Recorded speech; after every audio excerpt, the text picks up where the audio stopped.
और यहां पर राजा बलि भी एक विप्र को देखकर बड़े अचंभित थे कि कितना छोटा कद है, बड़े सुंदर है। तो कहा कि हे विप्र, मैं आपको प्रणाम करता हूं कि मांगो, क्या मांगते हो।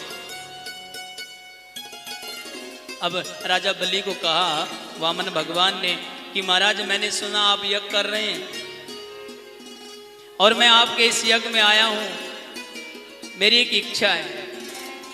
हाँ हाँ बोलो, क्या इच्छा है? तुम्हारी जो इच्छा होगी राजा बलि तुम्हारी इच्छा पूरी करेगा। कहने लगा कि महाराज, मुझे 3 पग भूमि चाहिए। बोलो हरे कृष्णा। 3 पग भूमि चाहिए।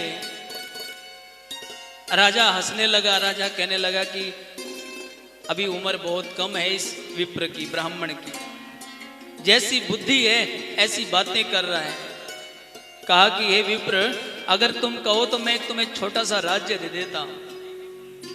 बोले महाराज, राज्य नहीं चाहिए, मुझे जितनी इच्छा है ना उतनी ही भूमि चाहिए, क्योंकि ब्राह्मण के अंदर अगर संतोष नहीं है ना तो ब्राह्मण का तप समाप्त हो जाता है। महाराज, तप समाप्त हो जाता है। ब्राह्मण के अंदर संतोष भी होना चाहिए।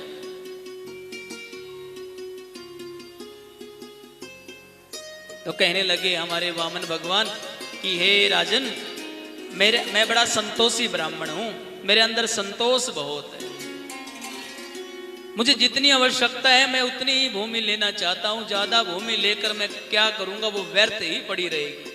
केवल 3 पग भूमि ही चाहिए। अब राजा बलि ने कहा कि ठीक है महाराज, मैं आपको 3 पग भूमि देता हूं। तो वामन भगवान कहने लगे ऐसे नहीं महाराज, संकल्प देना पड़ेगा। संकल्प लेने की जब बारी आई तो शुक्राचार्य जी आ गए। शुक्राचार्य जी ने आकर कहा कि हे राजा, जिसको तू वचन देने जा रहा है कोई और नहीं, ये विष्णु का ही अवतार है, विष्णु का ही रूप है, इसे वचन मत देना। राजा बलि सोच में पड़ गया। महाराज, राजा बलि सोचने लगा, अगर ये विष्णु का अवतार है,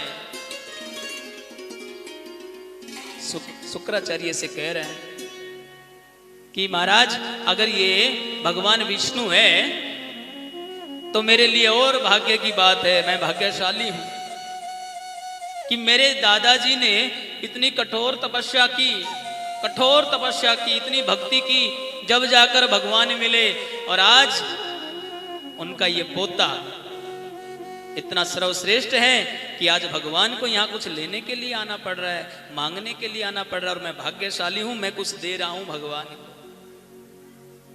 ये बोल जो है वो गलत हो गए महाराज, कि मैं भगवान को दे रहा हूं।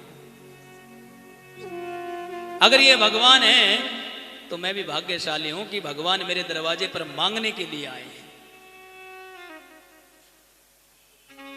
3 पग भूमि का संकल्प दे दिया है।